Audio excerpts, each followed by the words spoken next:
But what we want to, or let me try to spin my wheels here until I get back on track of what I'm trying to say. We've looked at so many different variations as to what's going on that science is discovering, what is going on inside of the human body, and then communicating to you the fact that everything is logical. We arrive at a point to find that the word spirit exists, but the actual spirit does not exist. There is nothing spirit. There is nothing spiritual. Spirituality does not exist. Spirituality, spiritual, is simply a word that somebody made up to try and explain the invisible forces of nature that aren't understood. Once you understand what those invisible forces are, this doesn't exist. Right. And that takes you, for instance, somebody wrote me on the internet and says, well, I understand on Is, Ra, and El, I understand is Isis and Ra and El, and that Isis is the spirit, and Ra the mind, and El the body. And that's true. And that's what, spirit, mind, and body together make Israel. And that's fine. But when you reach a point where you understand that, what's that going to do for you? Now you understand that. Now you understand that Israel means when the spirit and the mind come together inside the body, you have God's chosen. Well, that's nice. But that can't do anything for you, other than to say, gee, I understand that. Wonder if now we take this to another step. We move out from this, and we get this to Isis, Pia Mater, in the brain, hypothalamus, Ra, that which is the center of the brain, Amun's horn, in the hippocampus of the brain, the thalamus. El, God. El Shaddai, Elohim, God. El.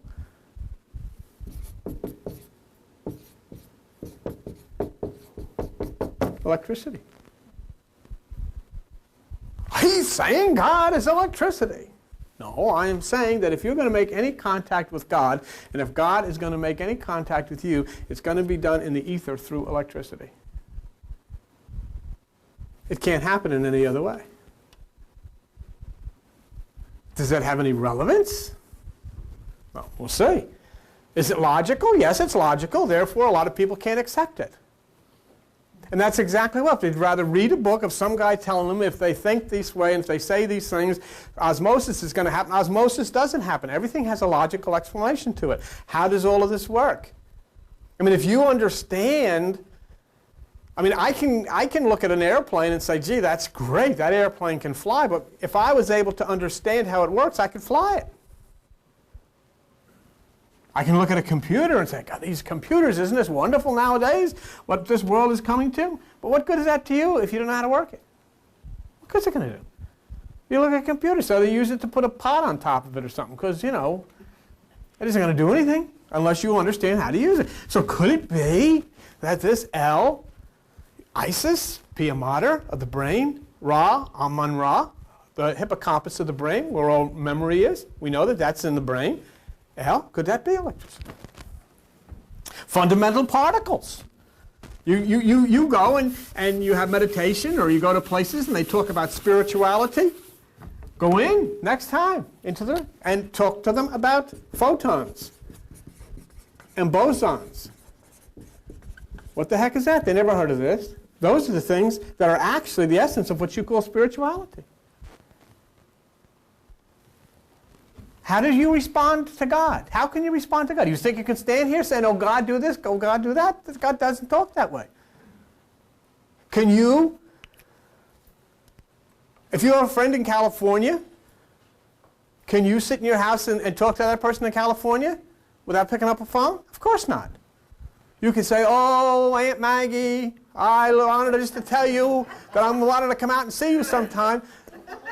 And Aunt Maggie, I wanted to let you know that I think you're wonderful. Aunt Maggie can't hear a thing you're saying, but until you pick up the phone. In other words, you have to know what you're doing, don't you?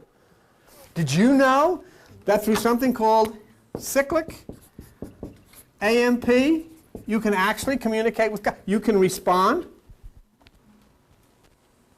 And that cyclic AMP, by science, and look it up in any medical dictionary, is called the second messenger. The first messenger, which is extracellular light, comes down to you, and cyclic AMP, which is the second messenger, gives a response. Well, what's wrong with knowing? So we don't need spirituality anymore because there is no such thing. Now we understand there are photons, there are bosons, there is cyclic AMP, and all of these things operate inside of you to receive the signal coming from what you call God and to send it back. Those are fundamental particles. And on page 71 of the material that I've given you, that you have with you, is a list of all these things. How it works.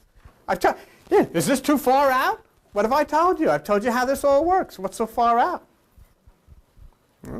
I've told you how the signal comes to you, how you respond, and it's all done. Very easy. The fundamental particles carry out their work in the realm of light and electricity. And light and electricity are not necessarily the same thing, but they're very important. Light is non-electric. Electricity allows you to see, but electricity is the way that your mind and your brain function. You can't. Did you ever see those movies where the guy's laying on the thing and the camera goes up to the screen, the thing's going beep, beep, beep. And then there's a line. He stops beeping because there's no more electricity. He has been shut off. Maybe for non-payment, I don't know, but he's shut off. If you don't have any electricity, you can't meditate, you can't think, you can't pray, you have to have electricity. Sorry. So then everything, every thought, every dream, every idea, every fear, every hope, every prayer is electric. And it says the kingdom of God is within you. And what is his name? El. Elohim. Bethel is the house of God. Okay? The human brain, we know, is the temple, is the human brain. How do we know? Just real quick, I'm going to show you. We go to page 25 of the material that you were given. And there it's right there. Page 25, it's right there. The human brain. The outermost layer, dura mater, squares up with Exodus 26:33, where the outer court is the holy place. And then over on the right side, the innermost layer is Pia Mater. Who is Pia Mater? You've heard of the Virgin Mary or Queen Isis or Fatima or all of these people? Actually, it's Pia Mater. Pia Mater is the most sensitive part of your brain. That's the Holy of Holies, is Pia Mater. And if you look down, between the outer dura and the inner lies a reticulated layer of tissue called the arachnoid. That's the veil or the curtain. So in other words, exactly the way the temple is made is the way your brain is made. Okay? Now, then what are you doing? What's going on?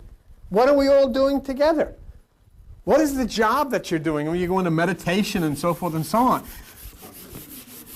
What you're actually doing is you're rebuilding the temple in Jerusalem.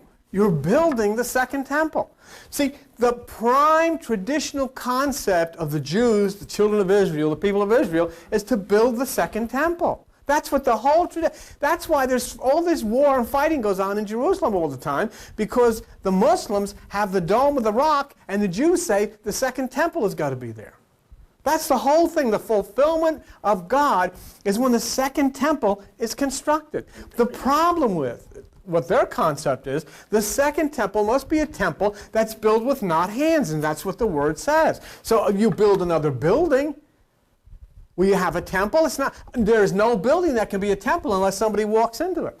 As soon as a person walks into a temple, into a building, it becomes a temple, because the temple is the brain, is the mind, is the head. It's your head. So what you're actually doing, you are constructing the second temple in Jerusalem. What was the problem? When you recognize what?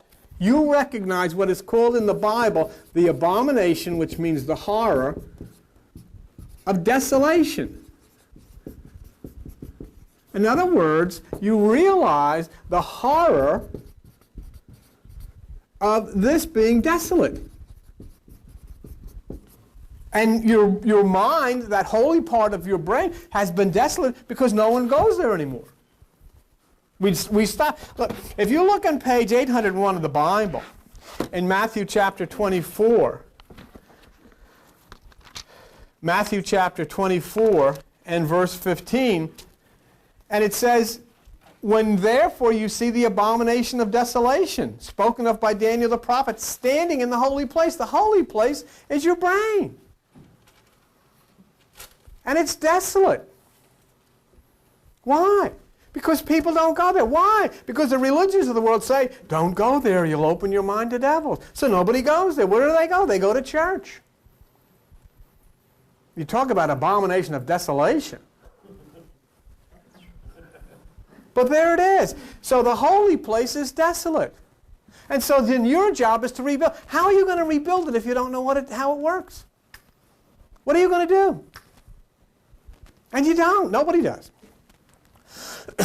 So now you're finding that the invisible force of, excuse me, the invisible force, which is nature, the invisible energy of nature, is not spirit, but it's a logically described power made up of photons, bosons, and something else that we'll look at called, oh, thanks. Isn't that right? Where'd you get that? You didn't empty that air, did you? Something else called neutrons, protons, and electrons. So it doesn't make any difference if you want to dwell in spirituality. It doesn't make any difference if you want to think about the Holy Spirit. The Holy Spirit is made up of neutrons, protons, electrons, bosons, and all of this kind of stuff. It's real stuff. It's real stuff.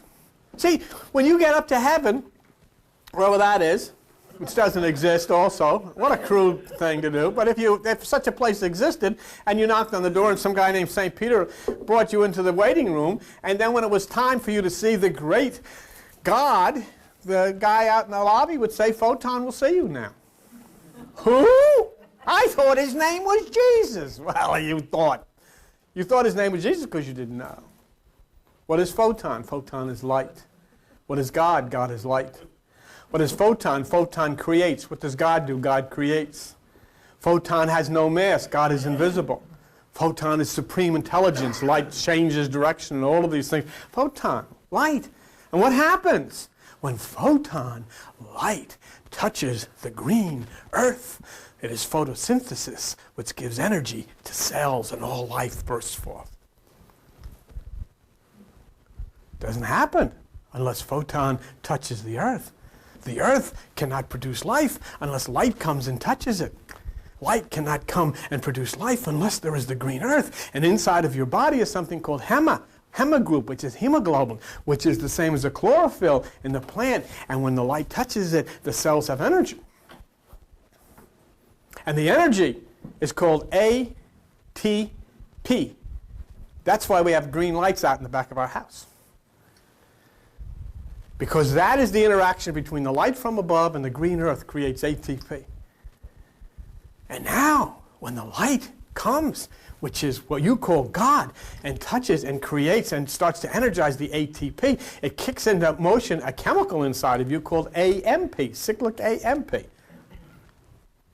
And cyclic AMP allows the cells inside of your body to respond to the light outside of your body. Now, maybe you'll know how to operate this thing. Because you couldn't do it dwelling in spirituality, because spirituality does not exist. You can go to any physics book, any science book, any anatomical book. You'll not find one thing in there about any spirituality being in any part of the body. But you'll find bosons and cyclic AMP and ATP and a description, even to the point where cyclic AMP is called the second messenger. So the abomination of desolation. Why is your holy place, the temple which is your brain, desolate? It's desolate. And let's look at page 847 in the Bible. And in Luke chapter 11, what does it say?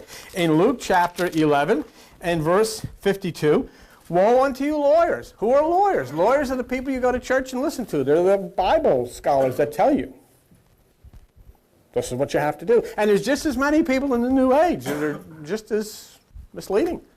They tell you this is what God wants. This is what Spirit wants. This is what the universe wants. They haven't a clue what the universe wants. They haven't a clue what the universe is about. I can take you to any fundamental church and then go to any New Age group, sit down and start talking about bosons, cyclic AMP, ATP, and all this stuff, and they will stare at you. Because they'll have no idea whatsoever what you're talking about. No idea whatsoever what you're talking about. And why? Because nobody's ever told them. They dwelled in areas of religion. But look at 1152. Woe unto you, for you have taken away the key of knowledge. You entered not in yourselves. You entered not in yourselves, therefore there's nobody in the holy place. The holy place is desolate. So we're looking at rebuilding the temple in Jerusalem. See, do you remember when we looked at page 25 of the material there? We saw that the most sensitive part of the brain behind the arachnoid was pia mater, which is tender mother, holy mother. That's in your brain. That's an anatomical part of your brain. This isn't in some prayer book or something. This is in your brain. You don't find this by getting a New Age book or a religious book. You find this by getting a medical dictionary. It's a part of your brain. That's the mother. That's the Holy Mother. So you're rebuilding the temple, which is your brain, in Jerusalem. Now let's look at Jerusalem. Go to page 953. And on page 953, in Galatians chapter 4, 953, Galatians chapter 4, look at verse 25. Agar, Mount Sinai in Arabia, answers to Jerusalem, which now is and is in bondage with her children. That means, you know, Jerusalem, that's over in the Mideast. It's irrelevant. But Jerusalem, which is above, up here, is free, which is the mother of us all, pia mater. Jerusalem is the mother of us all. So we see that we're building the temple in Jerusalem to take away the abomination of desolation. And this is done through your meditation and through your understanding. Now, let us look at the construction of the temple. And let us see. If you look at page 296 in 1 Kings chapter 6, and look at verse 7, it says, page 296, and the house, when it was in building, was built of stone, made ready before it was brought there, so that there was neither hammer, nor axe, nor any tool of iron heard in the house while it was in building. The door for the middle chamber was in the right side of the house, and they went up with winding stairs into the middle chamber, and out of the middle into the third. First thing that's interesting is the temple is built what? Without any sound. It's built in silence. What would be the purpose for that?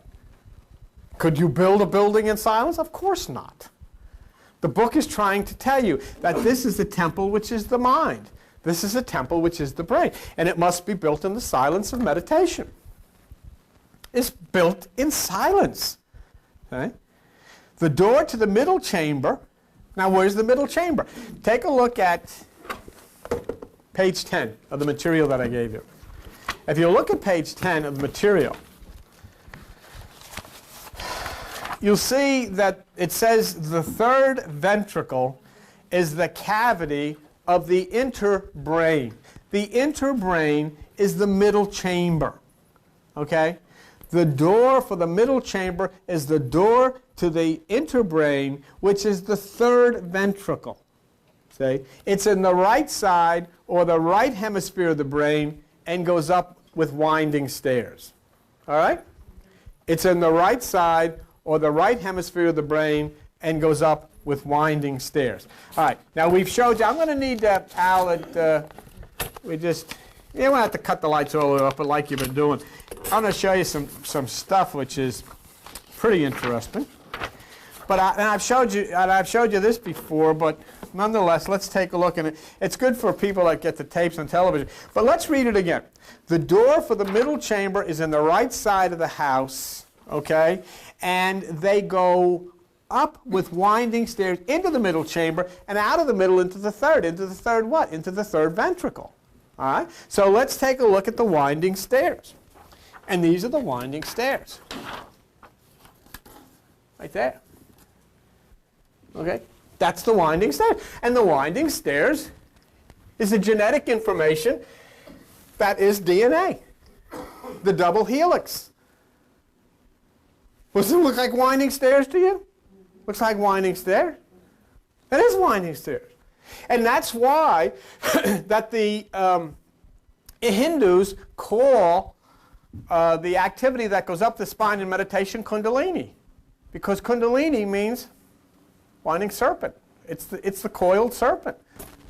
And the reason that they said it's a coiled serpent is because the electrical energy goes up in a coiled or winding type of fashion. Okay? So that's basically what the Bible is talking about, is this energy, and all energy which goes up in this winding motion up to the third ventricle, to the interbrain, which is the middle chamber of the brain, and to the third ventricle. Let me just show you, and I know you're not supposed to show these things in church, but nonetheless I think most of you can handle this. Okay?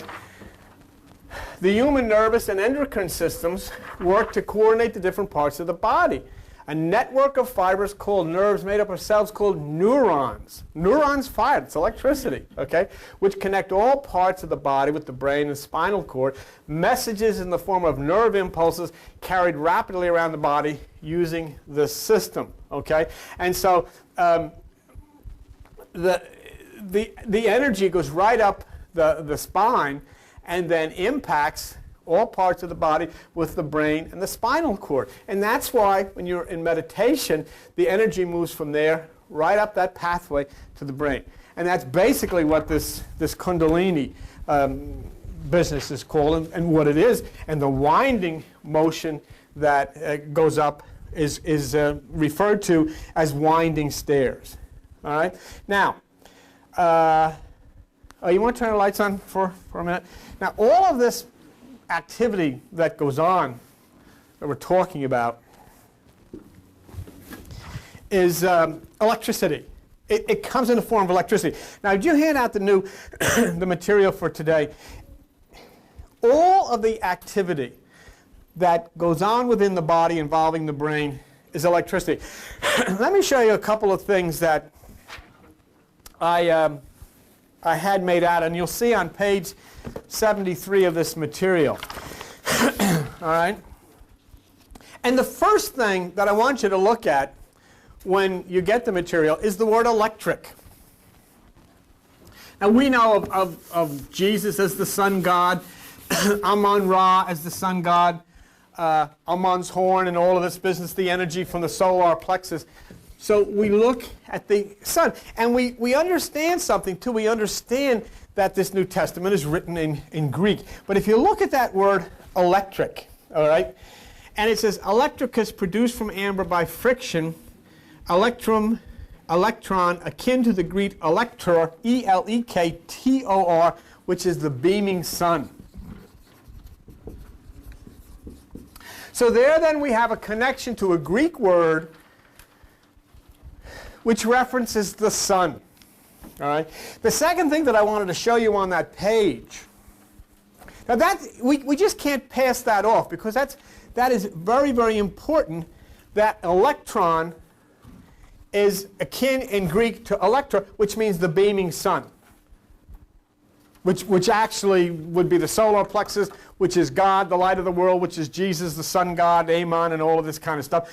Electric, electron. Now, another thing I wanted to show you there was electroencephalograph, which I've given, a system for recording the electric potentials of the brain. And then electrocardiogram, a record of electrical activity derived directly from the cerebral cortex. Okay? So the energy which rises up the spine was called by the people of the East the serpent because it rose up in a serpentine motion. Electricity which passes between the poles of a spark gap is like that. The electricity which you see in lightning comes down in this kind of, swirling motion, like a helix motion. And in ancient times, the electrical force of lightning and things like that was called the Great Snake. And that's why the serpent was given this title as God and the force of God. So, as we said in the very beginning, God is in Jewish El, El. The universal God, El. Now, I am not saying that God is electricity any more than I'm saying that angels are angles. And God, electricity. I'm simply asking us to be mature and realize that these things that we call angels are simply people who are only made visible when we absorb a correct angle from light from outside, which causes an arc in the receptors of the brain, which is an arc angle, so then we can see the people on the other side, or the people at the higher dimension that we're talking and referring to as angels. I'm not saying that God is electricity, but what I am saying to you is God takes that word El, electricity, because only through the sphere and the ether of this energy called electricity is it possible for the human psyche and that which is the universal psyche to communicate. It's done through electricity. If the brain does not have electrical energy, you can't communicate with yourselves, with anybody else, and certainly with God. And if it is not coming down, if the light and the energy is not coming down and touching you, there can be no response. So it all happens through electricity, see. The electricity throws through the 7 chakras, or the 7 seals. Now let me just read something too, which I didn't give you, but which is interesting. And when you look at the number 7 in the Bible, a lot of times people say, well, 7 means divine intervention, or the 7 chakras, or the 7 seals. Think of this one. The neutron has half integral spin. With the neutron, the nitrogen nucleus can be composed of 7 protons and 7 neutrons. And so there again we have this number 7. When you get into subatomic particles, Alberto, all of a sudden you start seeing this number 7 popping up all over the place. And when you look in the Bible and see the number 7, and you start to see, what is the connection here? There's a reasonable, there's a logical connection that we're talking about. Right. Yes. Oh, okay. Wait. Yep. God is electricity, because electricity, within electricity, there must be magnetism. Right. Those two go together, whereas all the other particles are alone. Right. In electricity, you must have magnetism. Very good. Which is okay. Einstein. Good. Very good. All right. Real quick. When you get up into the universe, and you look at 7 chakras in the body, the 7 seals, the 7 months, you get up into the Pleiades, which is, what is that, Taurus, the Pleiades, the 7 stars of the Pleiades, which in mythology are called the 7 sisters.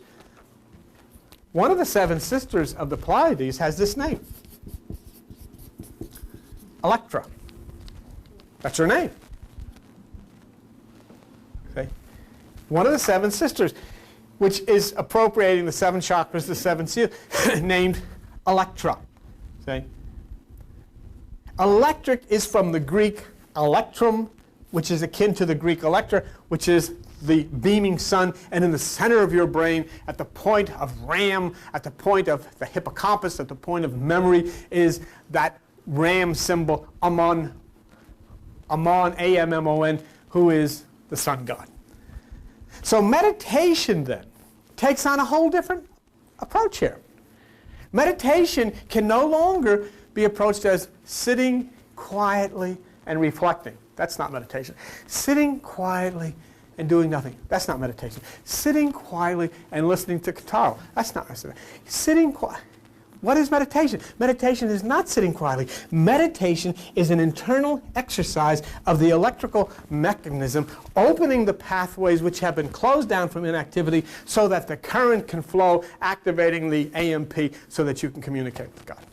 You are exercising the electrical forces within inside of yourself so that they can carry the current because they've been desolate. If you look, go sometime into the dictionary, look up the word pineal. You know what it'll say? It's a vestige. You know what it means? Yours is shriveled up. You used to be dynamic. See? In the Bible, Jacob says, I've seen God face to face. I'll call the place Peniel. But you know what? Yours is shriveled up because you haven't used it. I don't mean that, for you individually. I'm talking about you in a general way. People haven't used it. So it's not working. It's not functioning. So the wilderness where no one goes, the planet Earth, there's a connection here. There are a lot of people who couldn't deal with what I talk about, if I say God is electricity, because they're looking for a personality. They're looking for a heavenly Father. They're looking for somebody to say, here, I'll take care of you. They're looking for somebody to say, here, I'll give you the new car, or whatever you want. Just pray to me. They don't want somebody who will say, well, God is electricity. But they don't understand. It is electricity that you have to understand, that has to be active in your body, that makes it possible for you to be healed, that makes it possible for you to touch, that makes it possible for you to understand and for God to understand, for you to communicate. If you're desolate, if here the powerhouse is desolate, how are you going to communicate? You're going to go to church, you're going to sing a song some guy wrote in the 1400s, who cares? Amazing grace, how sweet. And they all stand up. It's very hard. Who's listening to that? Do you honestly think, and here you are, a pimple on the rear end of the Milky Way, and you're singing Amazing Grace, there is somebody that's listening to this? For what?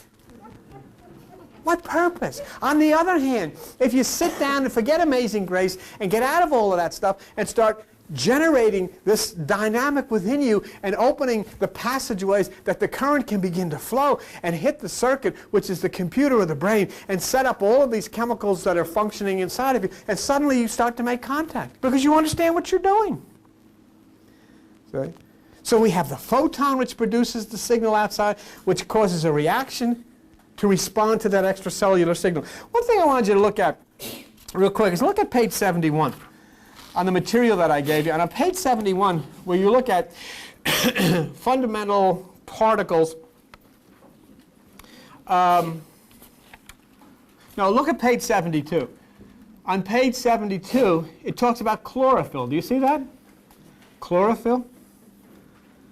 Do you know, all I'm telling you is this. Look, let's just limit it for a second. If you go, do you want to go to the doctor now and say, hey, I got this problem, and have the doctor says, well, have faith? What? You want the doctor to say, this is what the problem is. This is what caused it. This is how you can get rid of it. This is what you got to take. What if I do all this stuff? It'll go away in 3 days. How do you know? I can prove it.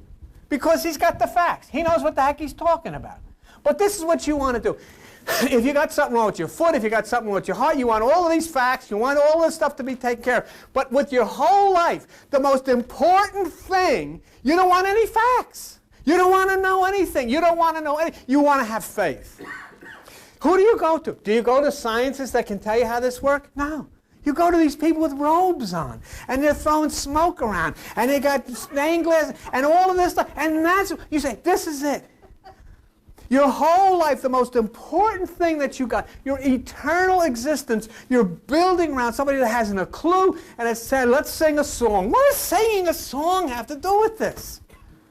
Let's sing a song. Let's all stand up. Why can't you sit down and say, no, I got to stand up? Who's looking at you to stand up to sing a song? Who cares about that? Well, I'm talking about electricity. I'm talking about electrons and neutrons and bosons and all of the stuff that's inside of your body. And you're singing a song. And then somebody say to you, you're far out. Yes, ma'am? And doctors lots of times do not tell the truth. Well, doctors lots of times do not tell the truth. Doctors lots of times don't know the truth either. But I'm saying, for the most part, when you go, you want somebody to tell you exactly what is wrong and how you're going to fix it. But what we've been doing is we've been going to find out about what is wrong with the earth, why do we act the way we do, and who do we go to? Superstitious lunatics. Okay. It says chlorophyll. As a molecule of chlorophyll absorbs a photon of light, page 72, its electrons become excited and move to higher energy levels. Do you see? So there is a rational thing going on inside of you. Something is happening inside of you. See? Now, let me show you something and then let you go. Here's the story in the Bible. Here's the story in the Bible. There were two people in a garden. God created the garden. And God said, I think this is very good. I will put a man in the garden. And he put a man in the garden, and he called him Adam. Oh, now I will put all animals in the garden. And I put all kinds of stuff, and it was very good. But I think man should have a helpmeet, whatever that means. So what I'll do, I'll put this sucker to sleep, and I'll pull a rib out of him. And out of the spare ribs, I'll make Mrs. Adam. And I'll call her Eve. You're talking about being an old chunk of coal. Here's somebody, it's a spare rib. Now, that's okay, I think. But you see, the thing is this. There's little kids here, little young children. You send these kids to school all week, don't you? And you want the teachers to work hard. And you want the teachers to teach these kids facts. And you want them to document. You want kids to come back and study and get into the books and learn and understand about themselves and understand. And then on Sunday, you take them into these churches of your own free will and expose them to this lunacy. A serpent told these two people they didn't have any pants on. And you're sending your kid in it. And you wonder why the kids get all freaked out. Why? I don't want to listen. Because they know better. They know you're crazy going to that place, but they don't want to tell you because they don't want to get in any trouble. Your kids go with you to those places just to keep you quiet. The reason you go is because you don't want to offend your mother, or she'll get upset if you don't go anymore. So you keep her quiet, you show up. Because you're going to sit and you're going to tell me the snake told these people to have any pants on? I mean, are you really going to take a little child that's been going to school all week with a very intelligent teachers, very scientific, documented stuff, and then bring him in and said a fish swallowed a guy who lived in the guy's intestines for 3 days, and then the fish puked, and an evangelist came out and saved everybody? And you wonder why the kid doesn't say, how'd you like that, Gerard? But when they're outside, out in the street, they talk about you and the church. I said, these people are crazy. I was a little kid and I walked into church and there's a man hanging on a thing with nails in him and blood coming out of him. Who did that? His father. Because he loved you. What? No. Couldn't he have just spanked him or said, hey, you know. I mean, is that a little... For what did I do? Then right away I thought I remember when I stole the Snickers bar in Newark. I said, geez, look at this guy. Holy Christmas. But you know what? You know what it made me say? I don't want to go in that place no more. I don't want to go in there. That's something wrong with that. You see? And that's now it's just a carryover of the ancient human sacrifice, you know, and all this kind of stuff. That's what it is. But the fish swallowed the guy. And then you know what happened, boys and girls? God said, I'm going to drown everybody. What a nice, it's your Heavenly Father. I'm going to drown everybody in the world except this guy and his crazy family. So this guy's 500 years building a boat. 500 years built a boat. Took every kind of animal by two. That means fleas and ticks and everything had to get out of there. 2 fleas, 2 ticks, everybody had to get in there. And there was no windows in the boat, and they had elephants going to the bathroom for 40 days. Can you imagine this one?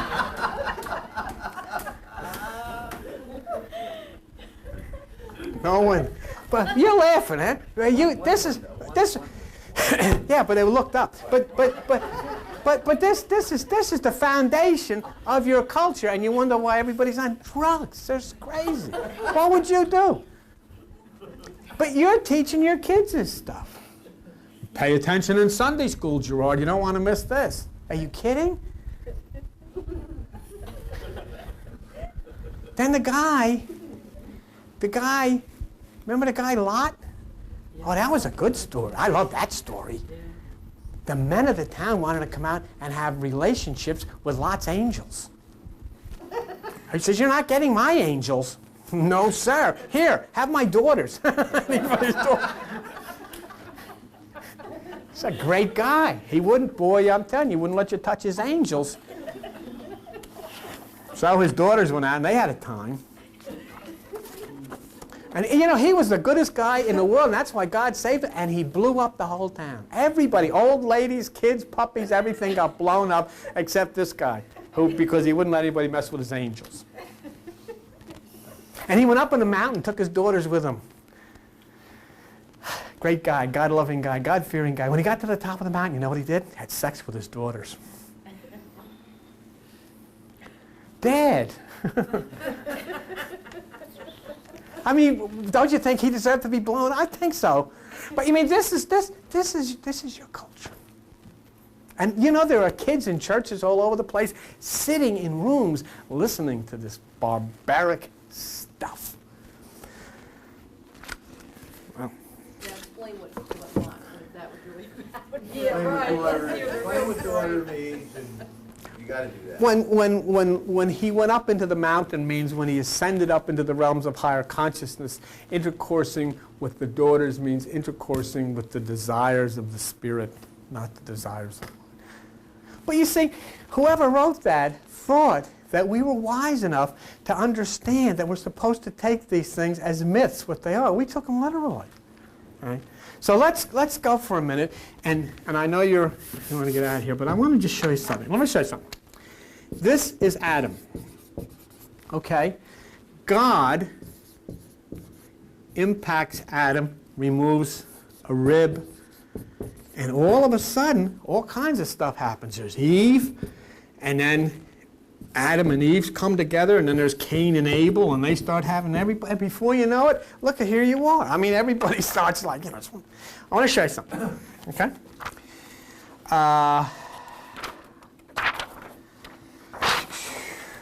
Let's do this. Okay? Let me show you Adam and Eve. Would you turn the light down a little bit, Al? All right. Here's Adam and Eve. You see, this is a neutron. A neutron is part of an atom. You have neutrons, protons, and electrons. A neutron is just what the word implies. It's a non-electrical part of the atom. Visible kind of force. The nuclear atoms break up into smaller ones and release neutrons in a process called fission.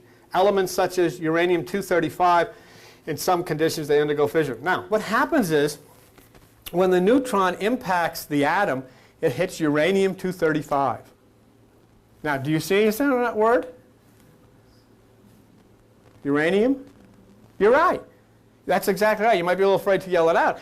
But when that element was discovered, it was named after Uranus. Was that an accident? Of course not. What does Uranus mean? Son of man. Heaven. God. See? So what happens then is when this power moves in to this atom, what occurs? Bang. All of a sudden now, you've got two. You see it? And you have two. Well, we'll bring this up a little bit. And now from these two atoms, two neutrons leave, and they're ready to do it again. So here's God. Here's Adam in the story. Understand, please understand, there was nobody throwing rocks at this guy or doing anything like that. This is not a person. These are the elements of the universe showing you how this all began. This was the atom that was split by removing the rib. And then you have now, who's this? That's Adam. And who's this? That's Eve. Isn't that nice? But you see what I'm saying to you? This is how it happens. Let me show you something else.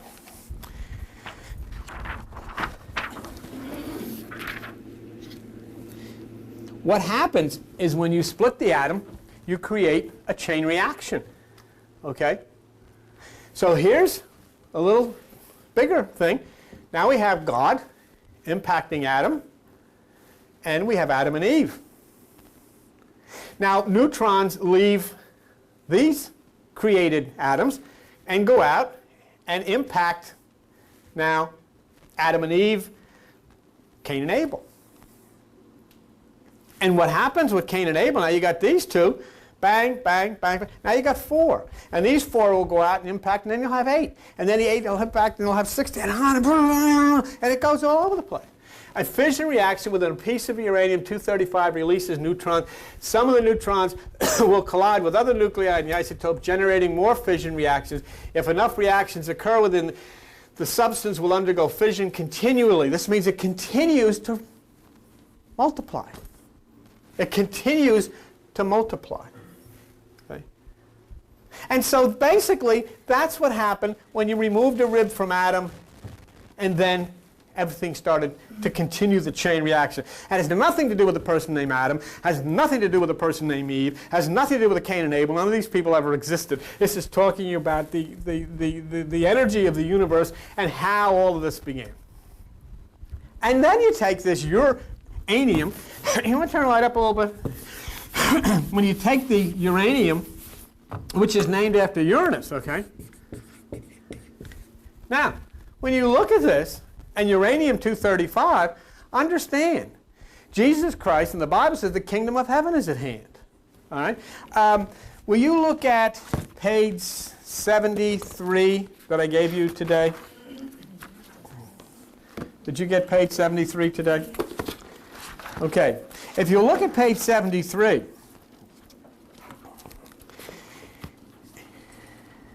it says in History of Modern Particle Physics, electricity passing through gases, that all atoms contain certain particles called electrons. Then you can add a chain reaction, nuclear. In nuclear fission, fission is initiated when a uranium-235 nucleus is penetrated by a neutron. All right? So the neutron in the story was God, okay? And the uranium, the son of God, Adam, was penetrated and a chain reaction began.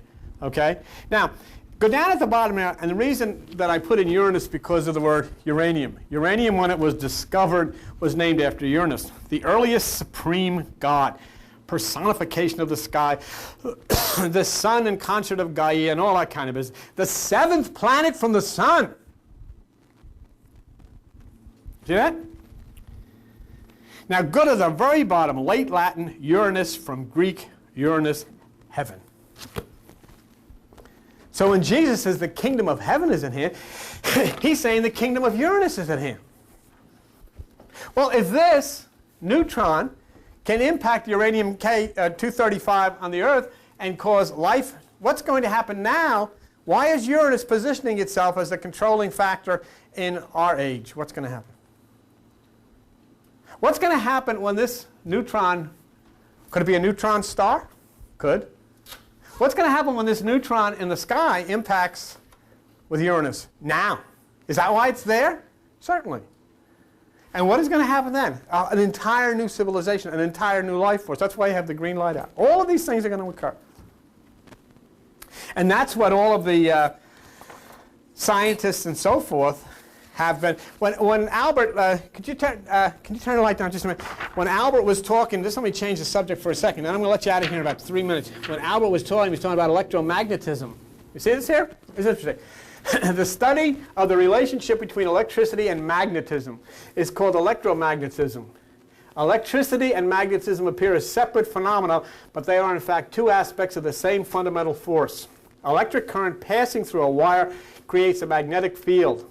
But what is interesting here is magnetic resonance imaging, low frequency radiation, and a strong magnetic field were used in the production of this brain scan, which is this. And then let me just show you one last thing, which puts all of this in perspective. Sometimes you think when you sing Amazing Grace that somebody's listening to you. Please. Okay, this is your galaxy. All right? You live right out here.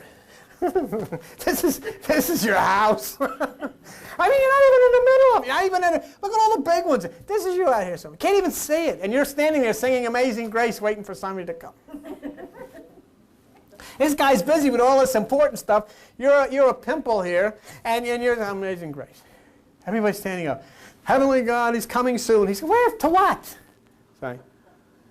But now, when you begin to understand, wait a minute here. I'm involved in this big picture. I mean, I'm involved in I'm involved in the universe is doing this stuff. Scientists are finding the planets. Turn the light on. Turn the light on. Let me show you. Here. You know, you go and you give meditation. You wait for the single eye, and the single eye comes.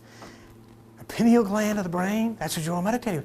But what do you do when God's single eye comes? And then you look in the April edition of National Geographic. The Hubble telescope takes a picture. Look at it.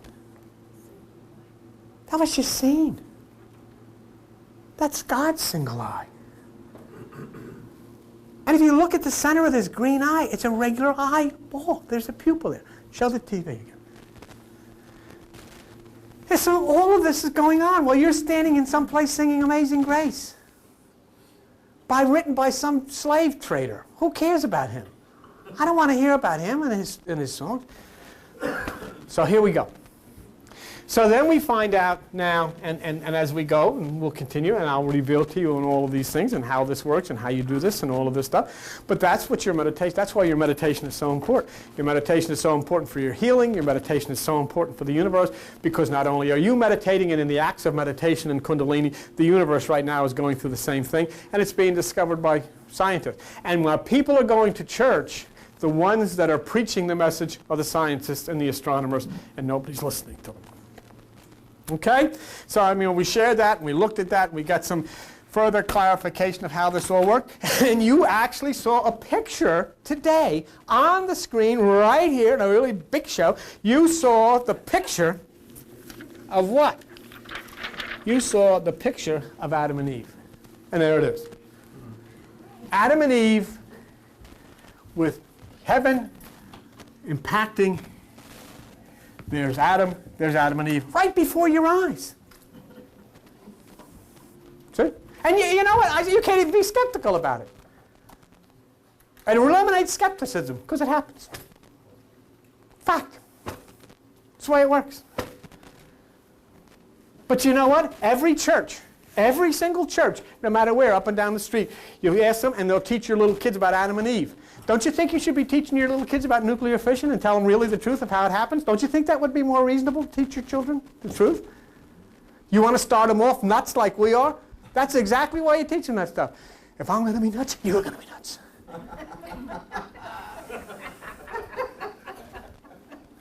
Wouldn't it be nicer to say, look, this is what It's amazing. You're going to grow up to be able to afford nerve pills just like your dad. Get your own Librium, kid. That's what we've done. So anyhow, those are the stories. Those are the facts in the case. And as we see more, we get deeper into it. We begin to understand more. And then you find out you start to take some of the romance away from all of this religious stuff. And instead of having romance and singing songs and smoke and candles and all of this stuff, you get into the facts of the truth of the creation and the operation of God's universe. And suddenly, you then no longer sit in the house talking to Aunt Maggie in San Obispo, California. You pick up the phone, you dial it, and there she is. In the same way, suddenly you find out that you can't talk to God through singing songs or sitting with your eyes closed, but then you energize, the current starts to flow, the brain starts to activate, logic circuits in the brain open, the cyclic AMP chemical kicks in, and you're able to respond to God, who is calling you extracellular, responded to from intercellular, and it all is a logic, scientific basis of how life works. And it was all put in the book. And it was hidden in the book because people from thousands of years ago could not possibly understand about atoms, but you can, and so you have no excuse.